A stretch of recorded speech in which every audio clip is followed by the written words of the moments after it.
Hello, and welcome to EPR with your favorite environmental nerds, Nic and Laura. On today's episode, we're going to give our shoutouts. Nic and I pined for a time when we were able to travel again and talk about our worst travel experience, and it somehow turns into some solid travel advice. And today we're talking to Dennis Peters, our Hawaiian correspondent, on how the pandemic has impacted the islands, the difference between those islands, and the perils of military ordnance removal. Please be sure to subscribe, rate, and review. Hit that music.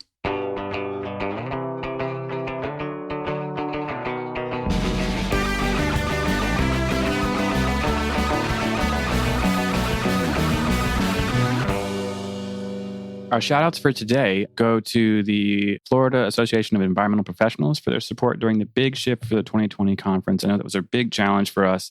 So I want to say thank you to Tim Perry, John Abbott, Ryan Goldman, Amy Guilfoyle, Courtney Arena, Eric Nygaard, and everyone else in the chapter that supported us. I know there's so many of you that helped make that virtual conference a reality last year. And I want to say that we're all so appreciative of that. So thank you so much for doing it. Be sure to share your promotions, new jobs, professional and project awards with us on the EPR website so you can get featured here.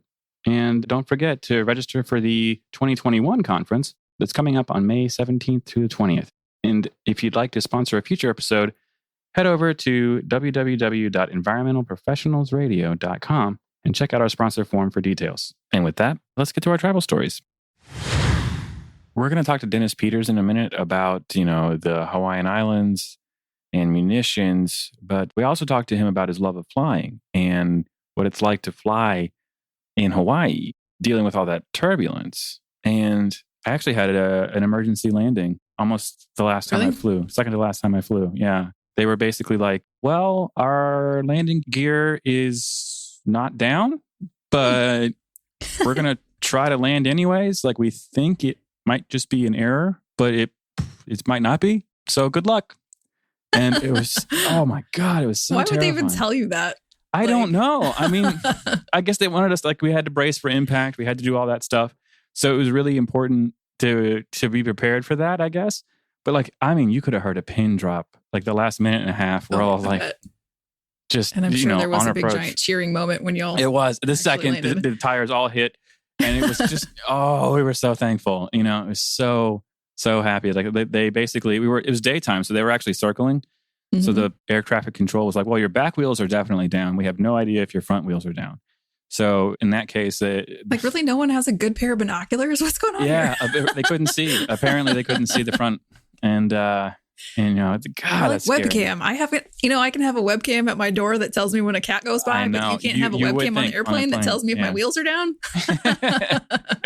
Yeah, maybe they should invent that because, oh my God, it was terrifying. And I have no clue what the plane was like. And I was a person I wasn't in an exit row, but I was next to an exit row. It was a really strange plane where they only had one exit on one side. And then they were like, okay, well, I need you three. And they pointed at me to make sure everybody gets off the plane. I'm like, I'm first, right? You mean me first? I'll be last. Oh, okay. Yes, everyone follow me. Yeah, right. It's this way. I'll show you. Well, one of the crazier parts of it, though, is they said that, if this door is damaged, I'm going to need you three to lock arms and keep people from trying to go through the door because they'll try. Inside, I was terrified, but outside, I'm like, absolutely, I'm here for you. Wild West. You are hereby marshaled. Here's your badge. Right. That's exactly what it felt like. It was crazy, and I still have a picture when we landed and there's all these fire trucks outside of, the windows and everything. So it was nuts. That's crazy. Yeah. So can't wait to get back to flying. Yeah. Oh, yeah. Especially after those planes have been sitting idle for a while. You know how many cars in the driveway for a long time? Right. Yeah. What are they doing with those? They've got to they have to fire them up every now and then just to make sure. I'm sure there's some sort of something happening. God. But yeah, it's things you don't want to think about too much. No, I know. It's scary. And I don't know if you've ever had even a remotely close call on a plane, but there's always the turbulence that's only a couple seconds long. It's still terrifying, but it's when it's 10 seconds long when you're like, oh no, this is a problem, Yeah, we've had some pretty big drops before, and it's awful. Last year had to get diverted to another city because of too much snow and ice here in Syracuse. Yeah. but it wasn't anything bad. I'm thinking that I might have had a bad experience that I literally have blocked out of my brain. Yeah. I feel like there's something as many times as I've flown, but yeah, nothing actually coming to mind. I've been pretty lucky. Yeah. For all the times that I've flown. Yeah. Adventures in travel, though. Have you ever had like a lost bag or anything like that?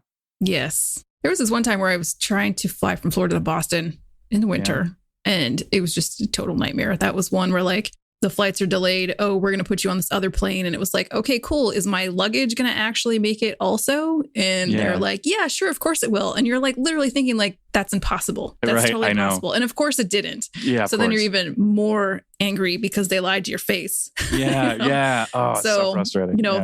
There's just so much now that, do business consulting. When you go in an airport and you see all the things that could be better, you're just like, oh, it's so maddening, especially when it comes to customer service.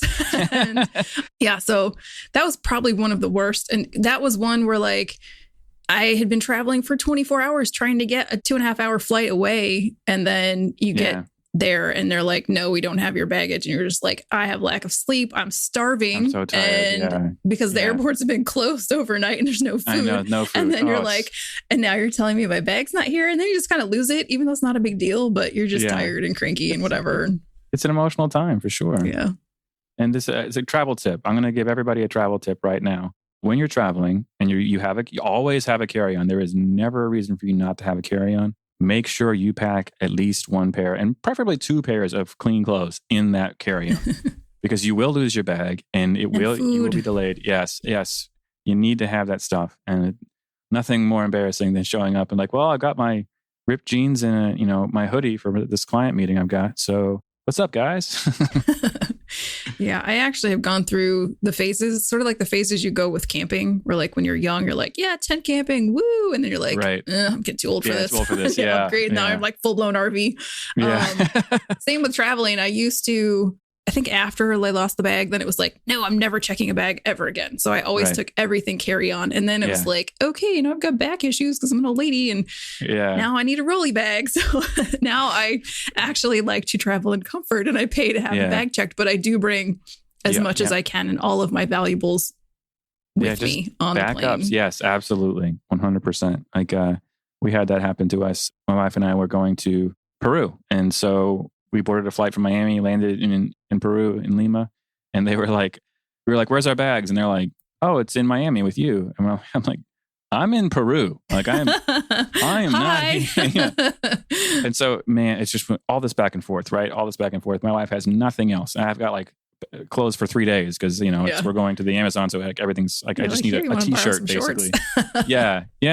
So she's panicking. And like, we're like, well, they're like, we'll send your bags to the next destination. And we're like, that's great. But we're going to the Amazon. Like we're taking a boat 45 minutes upriver and we're not going to be anywhere near civilization. Just come on back to the airport and we'll have it. Right. And so they said, well, don't worry. It'll be there when you land. And so you won't have to worry about it. Right. And so we're leaving the hotel and the woman that checks us in just happens to still be working there. And she's like, oh, hey, we've got your bags.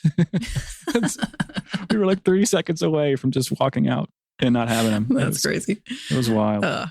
Communication. Again, very important. Communication breakdowns. The other thing that I learned the very, very hard way is not to travel with anything that you love. I do not bring my favorite clothes, my favorite anything. Never. We went on a 4-day hiking trip in the Olympic National Forest. And it was supposed to be, I think, like a 38-mile hike over 3 days. And it ended up the entry to it, there was a washout at the road. So there was an extra 5 miles on each end. So we ended up doing 50 miles in 3 days. Wow. And had to park in an area that was not designated for the parking. And we stopped at the ranger station like we're supposed to before we got started. Right. And, they told us to go ahead and just park there. It's fine. And then when we were on our way back, we're in like the last 2 miles. All we're talking about is the showers we're going to take, the food we're going to eat, the beers we're going to drink. We're just woo. And then one of our party had gotten to the car first and he comes back down the hill and he just looks like he got punched in the gut. And we're like, what's wrong? And it's like, all of our stuff is gone. And then we find out they had not only stolen all of our stuff, but they had cut the gas line and siphoned all the gas out of the car. Oh my gosh. So we had enough gas to get back to the ranger station where they then proceed to tell us that there is a drug problem in the surrounding area and You're a lot kidding. of people doing some shady things, and that this is not an uncommon occurrence. And we're like, oh, thank you for telling us that ahead of time. Yeah. So we might have actually packed our wallets and or whatever with us on the trip instead of leaving it in the car, where you kind of insinuated that it was okay. Yeah, that's terrible. That's terrible. Yeah, it was. And I had actually, you know what? You're going to love this. Oh, no. I had a very unique Against Me t-shirt that James made himself. And it's probably rotted away on the side of a hill. Because I imagine they grabbed our backpacks and threw out anything that they were not worthy. Yeah. You know what I mean? Who cares? Yeah. Or some meth head is running around wearing my Against Me t-shirt. Yeah, super cool. Yeah. Oh, man. Favorite jeans, favorite belt. But I really lament losing that t-shirt. I know. Right. Yeah. And it just takes one scare to put you on that path. I'm only bringing monochrome colors. I don't care if it's a t-shirt with nothing on it. I don't care if this gets lost, Yeah. All right. Super excited to have Dennis Peters with us today. He's a registered environmental manager with Hart Crowser, Inc. And I'm going to let him tell us a little bit more about himself to get us started here. Welcome, Dennis. Thanks, Laura. And thanks, Nick. It's great to be with you guys. Yeah. Great to have you. Well, first of all, I'm so excited that, you've got this podcast going for, environmental professionals. So kudos to you. And let's hope that it's a good experience for everyone. Yeah. Oh, yeah. So far, so good. Good listeners. Yeah. Wonderful. I can't wait to start listening to them as they roll out. Yeah. I, as you said, I'm with Hart Crowser now. I've been in Honolulu for about 26 years. I started with CH2M Hill way back in the day. In Corvallis, and then moved to Hawaii because we had our son, who's almost 28 now. We wanted our family, our kids to grow up here in Hawaii because my wife is from here. Cool. Oh, and so I've just had a great experience working, as an environmental consultant all these years, and most of them here in Hawaii, doing some work around the Pacific. And I guess just for some context, I'm a bit of a jack of all trades kind of environmental person. So it's sort of that kind of path you can go down in different career fields. And in this one, I ended up being on kind of a more general path where I can do lots of different things. Maybe I just don't do them real well. I don't know. But yeah, so I've had a great experience, and I recently joined Hart Crowser, and it's just been great. Hawaii has been a great place to be an environmental professional in. Every state, every location has its own nuances and of course, interesting issues. But we really have just these amazing natural resources and economic challenges and community concerns, and it's just been kind of sort of one challenge and enjoyment after another to be working in this industry here. Yeah, that's so cool. It sounds so glamorous. I do work in Hawaii. So I'll do my best to make it sound, as glamorous as I can. Right. Well, my next question was actually, if you're doing what you thought you would be doing when you graduated, and, from what you just said about being a jack of all trades. And the reason I like to ask that question is because a lot of people just starting their careers have this perception that they have to pick a thing, Right. So, maybe do talk more about that it's okay and that you can just kind of necessarily need to specialize maybe. Absolutely, Laura. You're so right, at least in my own personal experience. Yeah, no, I am not doing what I thought I was going to be doing when I left college. Right. This is something I've talked about, on multiple occasions over the years. Is I think one of the really neat things about being in this career field is there are a lot of options of where you can go. And, so when I started, I was really focused on technology and remediation. I wanted to kind of be an innovative technology remediation expert. I did a lot of work early on with bioremediation and soil vapor extraction and planning and implementing remediation of contaminated sites. I have a strong background in chemistry with my undergrad. And so, really like that kind of stuff, process stuff. However, as I said, when we made the determination to come to Hawaii, there's not a lot of industry here, and there are certainly some contaminated sites to work on, but it's a little bit different than working for me with the company I was with, working on the mainland, where I might have been able to continue in that career path. I really had to open up in order just to stay busy, just to have work come in the door. You have to adjust to what's in the market. And so, back to your question, I think it's really useful, especially early in your career, to have the mindset of keeping your options open and not feeling like you have to have locked in on something. And the more open you are to learning different things, trying different things, challenging yourself, the more opportunities you have as your career evolves. At least that's what I've seen. Yeah. Opportunities to do more and interesting projects just continue to expand. Now, that's not to say that there's anything wrong with someone that is really focused on project management or really focused on some particular technology Saving area. The whales.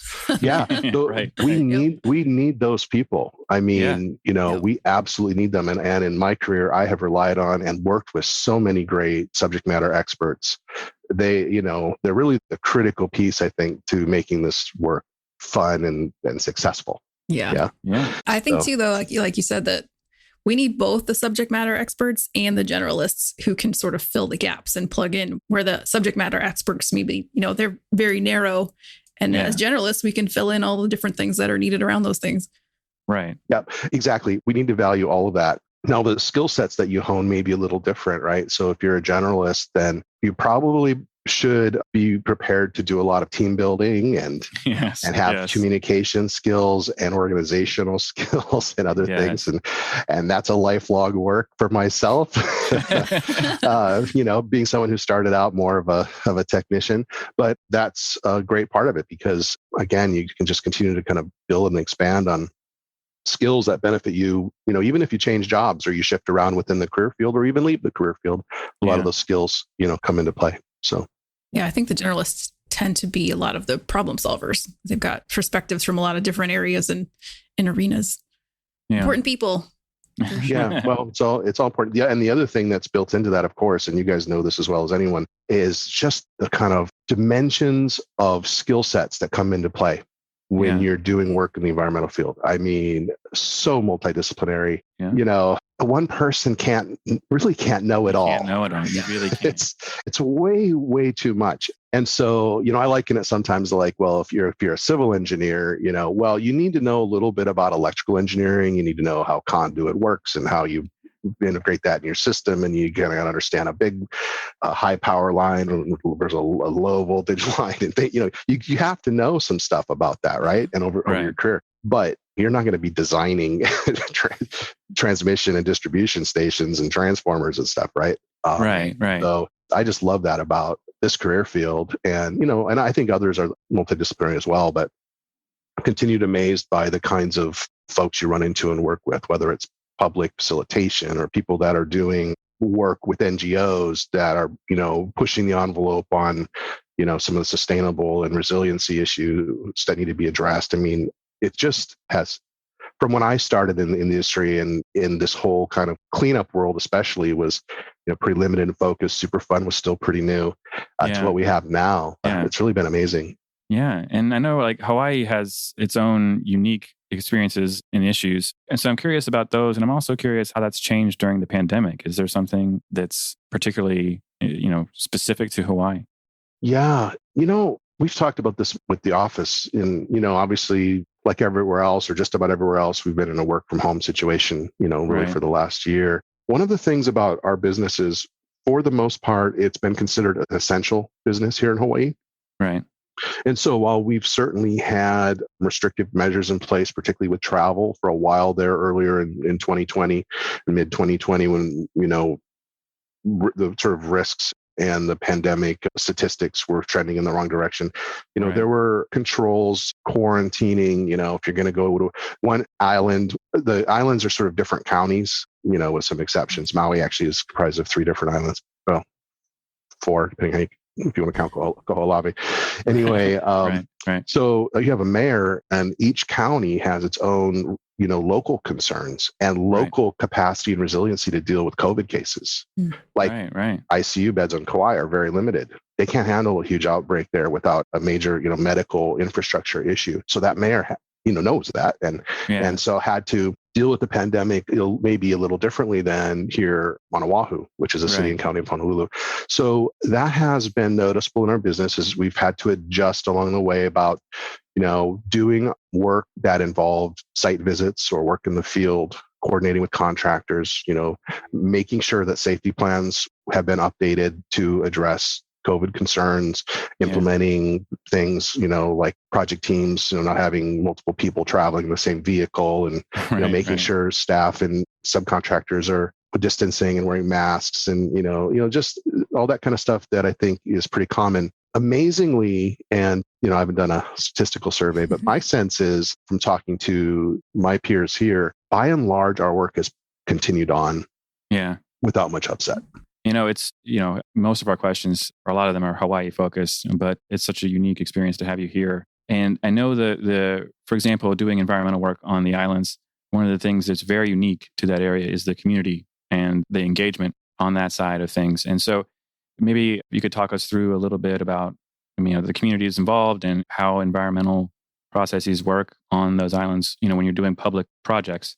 And then maybe if there's any other specifics about the islands that would surprise people. Yeah, sure.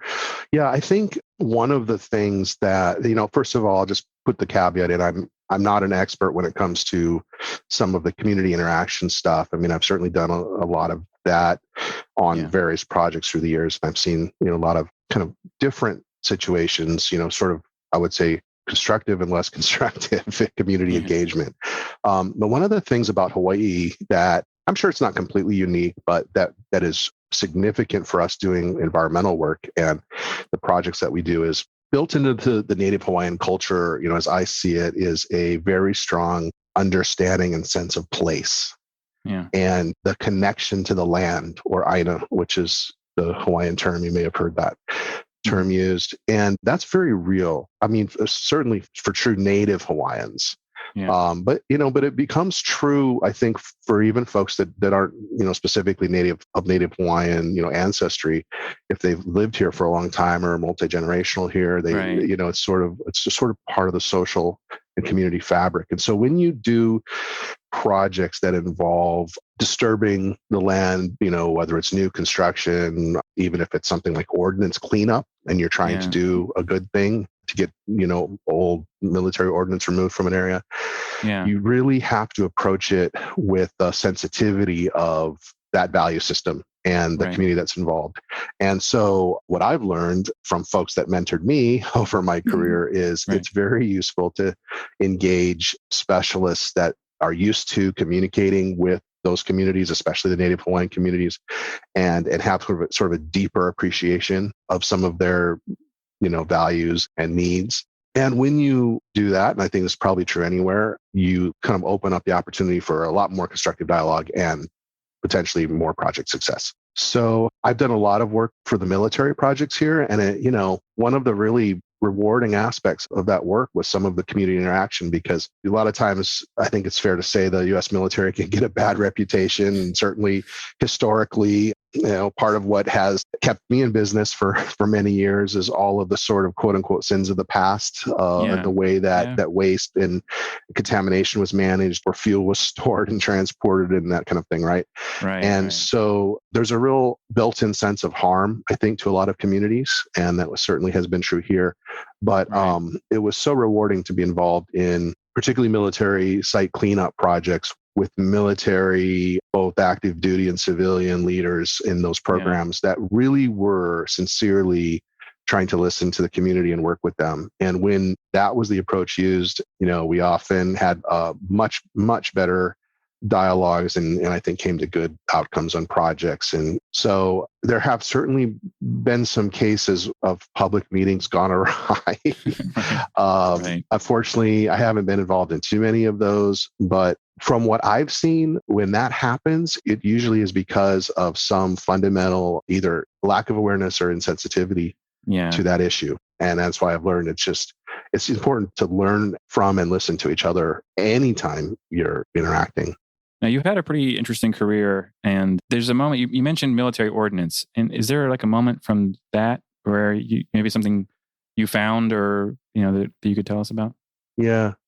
Well, I'll be honest. So I did military ordinance work about for the last 10 years. So I've stopped doing that now because my new job doesn't involve that kind of work. But what a interesting type of environmental work. Now, I'll be honest. Why do environmental people do ordinance cleanup work, right? It's sometimes I find myself asking myself that question. Right. But because of the way that the regulations and the military is working on all that cleanup, that all got put into the same cleanup program or similar cleanup program to what I was working on. So they follow the same kind of processes, RIFS and all that whole kind of CERCLA sort of process gets followed. There are obviously some additional safety measures and other things.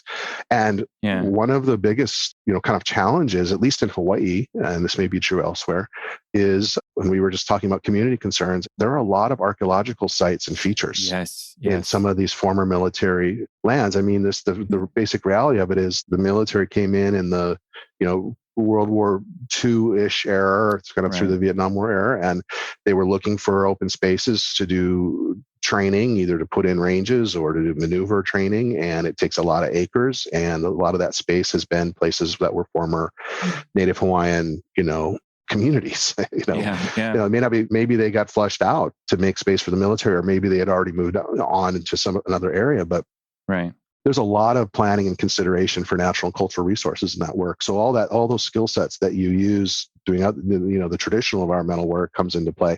But, it was fun. And I won't lie, the first time on a project I was managing, this was on the Big Island, that we did a demo of a bunch of dud ordnance, but it was still active and at risk. And seeing these technicians, a little bit from a distance, but the work is not as dangerous as you might think when the right qualified people are doing it.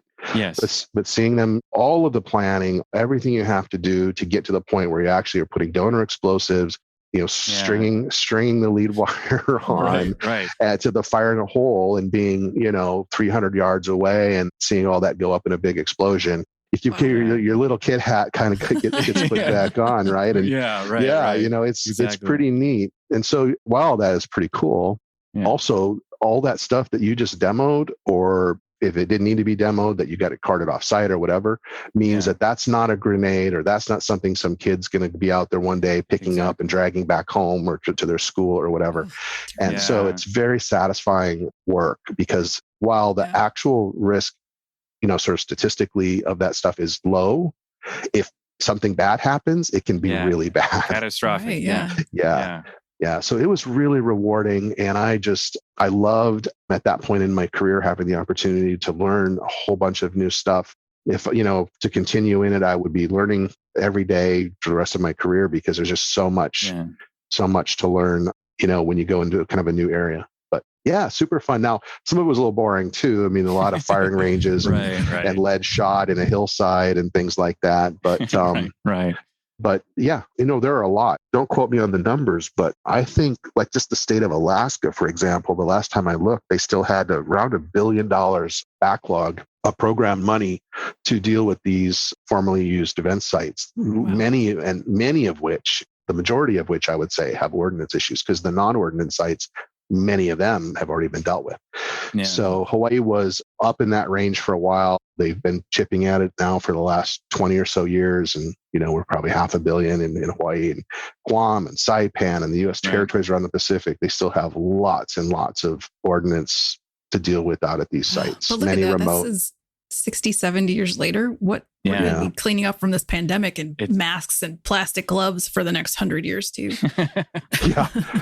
I know you probably saw the same report I just saw. That was kind of horrifying, the numbers and the concern about how much of that may be getting into the ocean. Oh, God. Adding to the great garbage patch and all that kind of stuff.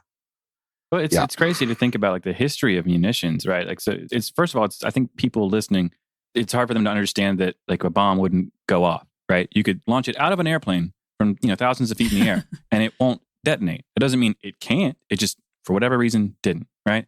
And then you start talking about, like ranges. We talk about ranges now, like this is a firing range, this is a bombing range, etc. That didn't used to be the case. When they first came out with bombs, they decided eventually, hey, we should really track where these were. And so some of the installations that have been around since World War II, I think, there's one in New Jersey, for example, where they were cleaning up the old range and didn't know the exact parameters of where the bombing range was because it wasn't written down anywhere. And so it's a challenging profession for sure. Absolutely. And there's some folks, I've worked with a couple of them in different companies that have gotten quite good at sleuthing out that kind of information, because you're exactly right. What you just said, that, some of these locations are not really at all documented or are marginally documented. And so a big part of, not every, but almost every ordnance job that I worked on was making sure you understood what the bounds of the site were. Yeah. And there were several occasions. I mean, I don't know. I probably worked maybe a couple dozen or so sites total over that 10 years. But there were just a few occasions where once we got into working at the site, we realized, okay, the site is very different, much larger generally. Yes. So, yeah, you have to be prepared for that. And another thing about, ordnance, just human nature, you see a sort of really big bomb and you're like, oh my gosh, it's a really big bomb. But one of the things I learned from working with these explosive ordnance specialists is it's really the smaller the ordnance, the more dangerous it is, right? First of all, because you can pick it up and carry it around and handle it and all that. Exactly. Yeah. But just the way that they're detonated, how they're triggered, they're just the smaller ones are much more sensitive. We had a job, it wasn't my project, but we had a job with my prior company in Asia and was out of military base, and they were excavating a utility trench and they thought they were hitting a rock with the backhoe, and they're like trying to get this rock out of there, and eventually got enough uncovered and found out it was a 500-pound bomb. After they had been like trying to chip it out like a rock. They had no reason to expect that would be there, and there never was a determination of why in the world this thing was sitting there, 4 feet buried, 4 feet down along some sewer line or whatever it was. And that experience happens over and over and over again across the world, anywhere. Yeah, I mean, can you imagine that conversation? They're like, I don't know what it is. It won't move. Hit it harder, just get it out of there, I wasn't there, but yes, exactly. A little horrifying, and thank goodness that it wasn't that. It wasn't worse. So well, keeps you on your toes. Yeah, for sure. Well, it's funny. Laura and I were actually talking about the movie Top Gun recently. So that's like my love of airplanes comes from that movie. I just loved it as a kid. And I know that's something that you're really interested in too. You're a pilot. Is that right? Well, yeah, so it was a lifelong dream of mine to have my pilot's license someday. And, flying is not a cheap hobby. It's not an inexpensive hobby, right? Right. I mean, if you really want to do it, you can work at it, and it may take a little longer, to progress and to build up flight hours and all that kind of thing. But I just, probably about 10 years or so ago, I just was at the point before my son went to college where I had a year or two, and I thought this would kind of be the time to do it. And so I did. And I'll tell you, it was such a great experience. First of all, it was personally rewarding because it had been a long time goal. Cool. So that's neat. Yeah. But learning to fly in Hawaii was so cool because, well, a couple of reasons. One is I was literally learning to fly out of Honolulu International Airport. Now, look, it's not Chicago O'Hare or JFK, right? Let's be honest. But it's a busy airport with a lot of really big jets.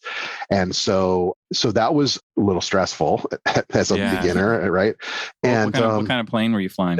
I was flying a Cessna 172, which is a very common. No, it's a four-seater. Four-seater. So there you go. Single engine four-seater. Yeah, it's one of the most common planes that a beginning pilot would learn for fixed wing.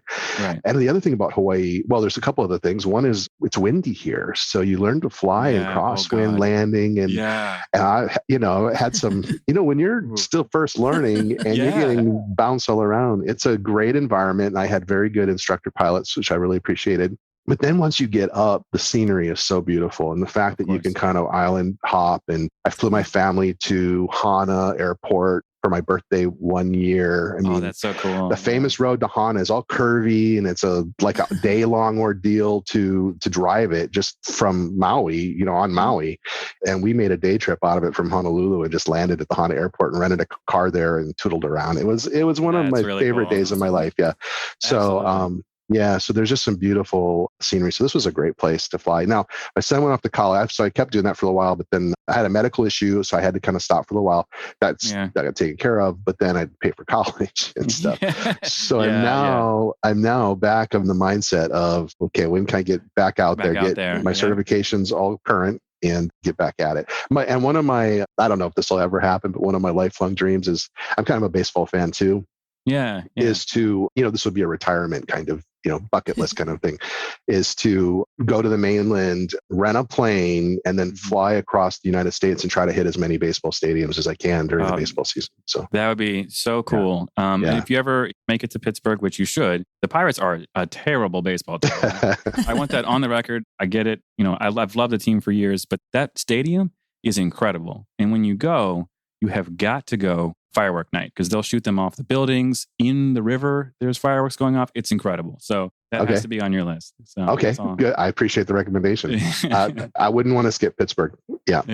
It's a lot of fun. But what drew you into it? What was your inspiration for aviation? Well, honestly, this is kind of personal, but my only uncle on my mom's side was a naval aviator in Vietnam War, and he went down missing in action at one of the last missions. He flew off an aircraft carrier. Oh, wow. And so when I was probably 4 or 5 years old, and this is before he was lost, he made a visit to us. I'm from Ohio, actually, originally. Okay. Me too. Oh, yeah? Hey. Yeah, I was born in Toledo. Or Toledo. Oh, I'm from Roma. About 2 hours yeah, away. I know that area. Actually, Oak Harbor was the little town near where we lived. So anyway, he came for a visit and we went up flying. And I remember sitting on my grandfather's lap in the front seat of the plane, hanging onto the thing. And I just thought it was great. Yeah. And then a little bit, I guess, in homage to him, but I was just always interested, and I had contemplated even trying to apply to one of the Naval Academy or the Air Force Academy to see about that. And I just realized I didn't necessarily want to live the kind of life that had me on the road all the time, in a way. So it just always stuck with me, and that's why. So I don't know. I read my aviation magazines regularly. No, that's a great reason. Just enjoy it. Yeah. So, do you have a favorite plane? Oh, I mean, my personal favorite plane is a Cessna 172 because I know I can how to fly that. Well, there's a lot of great small general aviation planes out there, but I have to tell you, we went on a trip to Asia in the year before COVID, and we flew on the 787 Dreamliner, as commercial passengers, and that was pretty neat being in that plane. That's a real nice modern plane. So we don't get those in Honolulu. We got it on an international leg. Gotcha. So they're not flying them between here and the mainland. So that was my first opportunity on it. That's so that was funny. Pretty slick. whenever we fly, like my wife and I'm always like, "Hey, you see, this is an A380. This is the biggest plane that's ever." And she's like, "Nick, I don't care. I love you, but let's talk about something else." I'm like looking at the brochure and trying to tell her about the plane. It's just yeah. Just a quick side note, we had a trip to Europe planned, which we did go on a couple of years ago. So this was 2018. And I spent several extra hours planning that trip just to arrange to take the Airbus 380 from LA to Frankfurt or something. Yeah. And I went out of my way to look at which legs had the Airbus 380. Yeah. And it turned out we had a mechanical problem out of Honolulu. We missed a connection and I never got on it. So I still yet haven't gotten my A380 flight. Gosh, it's actually... So one of my first experiences with NAEP was actually the LA conference. And we went out to LAX and they had bought this land right across from the runway they were going to use for administrative buildings. And then they found out it had one of the rarest butterflies in the world on it. So they couldn't do anything with it other than take tours up there. And we saw an A380 take off. And I mean, it went we're like, is it going to get up? It's really, really incredible. It's a huge plane. Yeah, one of my little nerdy things to do is watch the YouTube videos you can see on crazy landings and crazy takeoffs and just seeing the amazing things these pilots do. Yeah. It's really fun. Oh, I didn't know about that. Nick and I were just talking about that stuff. We'll have to check it out. Yeah, there's a lot on YouTube with aviation, if you're into that kind of thing. Yeah, that's awesome. Cool. I think we're getting close to our time here, but can you finish up by telling us a little bit about your involvement with the Hawaii chapter of NAEP, and it's going on 30-year anniversary, which is super cool. And what's your group like? Because I know they're all a little different. Yeah, they sure are. And so when I came here from the mainland, I was looking for a professional society to get involved in, right? And for my particular background and what I was doing, there weren't a lot of options. It took a few years kind of working that out, but I finally figured out that this group had gotten started up. That was the Hawaii Association of Environmental Professionals. And they had some kind of loose affiliation with the national organization, which has been around for more than 30 years, I think, past 40 now, right? And so it had the kind of folks with the sort of skill sets and similar kinds of, interests and things. And so I got involved, I think it was around 2004 or so. So our group is, I would say, more focused, more of the people in our membership do site investigation, cleanup work. There's stormwater and some kind of multimedia compliance folks. We have definitely have a few planners in our group that are pretty involved, But yeah, Laura, you're absolutely right. As I've gotten to know more about the other chapters of NAEP, kind of seen that. So one of my missions, if you will, personal missions with HAAP and NAEP for that matter, has been to keep our tent as big as possible and have this mindset that, everyone can be welcome, kind of if you're an environmental professional, sort of however you define that. Yeah. And so we continue to try to, do a broad kind of range of programming and the stuff that we do. I don't know where all the other chapters are in terms of their age and their stories, but one of the interesting things about NAEP just is the different origin stories that all the different chapters have. The chapters all kind of came up out of this kind of very local kind of sense or regional kind of sense of what they were doing.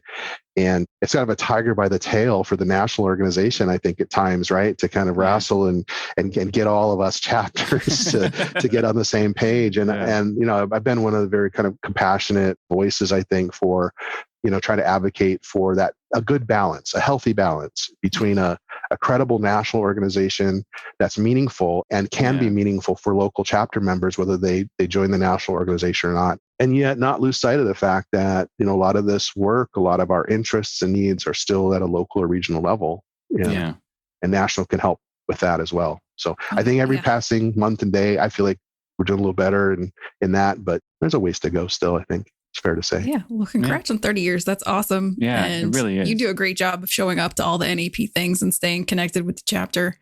So that's super appreciated as well. And I think you're right. There's the opportunity for people who are local that don't have an interest in the national stuff. This is my job. I work locally. I don't have time for that or whatever. But then you've got the lucky dogs like Nic who get to maybe work on projects all over the place and they have a place to go and somewhere else. And I'm going to, whenever you have your 30th anniversary party, maybe that's my target goal to make it to Hawaii. No, you're just that sounds great. That'd be awesome. We're both invited, I think. He just anyone will be welcome. Absolutely. Yeah, especially you guys. I think it's so great to have a space of like-minded people in just about anywhere you go around the country, which is cool. Absolutely. And, honestly, Laura, a big part of it is just there's so many good quality people that I have been able to interact with NAEP and with the local chapter. And I mean, that at the end of the day is really the highlight, right? It's the human interaction that we get and the kind of, the benefit we get from talking with and learning from each other and hearing other experiences and commiserating or celebrating, whatever it may be. Right. Of course. It's just been so wonderful for me. I'm fortunate and very thankful for the opportunity I've had. Cool. Yeah. And we really hope this podcast is the embodiment of that. We're just having people here from all types, like you said, broad areas of interest and disciplines and generalists and specialists alike to really just talk about what it is we do. And if someone listens and wants to get in touch with Dennis, knows they're coming to Hawaii, wants a job with your organization, they give you a call, Please do. You betcha. Maybe a flight around the islands, whatever. Yeah. Nick, any last questions for Dennis? I just want to thank you so much for joining us. It's been great having you on and look forward to when this comes out. But maybe, we'll have to have you back. Really appreciate your time. Thank you, guys. I'd like talking to you anytime, whether we're on the podcast or not. So it's great I know the podcast listeners can't see your faces, but I can. And that's been wonderful. So thank you very much. Thank you so much. You. Before we head off, anything you want to leave people with to find you or a project or something you've been working on you want to shout out? I don't know about that. I mean, if anyone wants to find me, you can find me in the phone book or through LinkedIn or ask Laura or Nic. They know how to get a hold of me. No, nothing in particular. We have a very vibrant, industry here. Like anywhere else, we're always on the lookout for good talent. Finding folks in this day and age can be a challenge, not just from COVID, but just there's a lot of market demand, a lot of project needs. And so Hawaii can be a tough place to live because of cost of living and you might be far away from your family. So it's not a lark. It's not trivial. But for folks that can fit in, it can be a good place to have an environmental career. And please. And I would just say being, active in this industry here for so long, I could be a good resource for people if they're looking for something. And I try to do an objective job of helping link them up to other companies, other people where I think they could be a potential fit for them, because I just love seeing, especially young professionals, have opportunities and get in a good spot, for their careers. Awesome. Great. Well, thank you. You heard it, people. Connect with Dennis, especially if you're just visiting or if you want to stay. Absolutely. All right. Thanks. Thanks, Dennis. Thank you. That's our show. Thanks so much to Dennis Peters for joining us today. And wow, that was just so much great content. Absolutely. He was a great storyteller. It was really fun to have him on. For sure. Please be sure to check us out next Friday. And don't forget to hit that subscribe button and rate and review before you leave today. Yeah, thanks, everybody.